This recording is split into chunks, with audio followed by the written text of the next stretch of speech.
guys, we have the Ink and Arch Fury here. This is what we're going to use on our client. We are using the wireless machine. I'm sure you've seen it from a few other artists.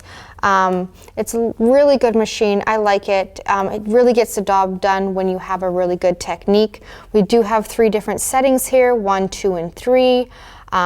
Again, the 1 setting is a really fast setting. The needle's going in the skin really fast, and that's when you're going to get a more compact look and a more compact effect.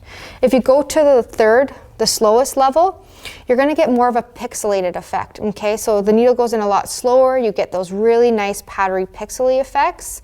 Okay, we are using a 1RL. Okay, I love the 1RL. I can get into the lines where I need to, create a really hyper realistic brow if I want to, and it's amazing. So you really want your needle to be about 1.5 millimeters off of the tip of the needle. Okay, so making sure that it's at a perfect height. If it's too high up, your pigment won't go in the skin. So what you want to do is you want to put your pen into your cord sleeve. Just pick it up from the bottom. Get a good grip on it. Okay, grab your grip tape. Hold it around and just pull nice and tight. Okay, get a good tight fit at the top here.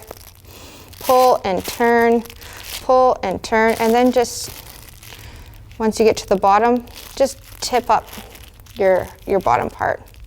You want your entire pen to be protected. Okay, you're gonna pull tight so that the bottom, when you need to switch dials here, it's protected and you have good grip on your pen.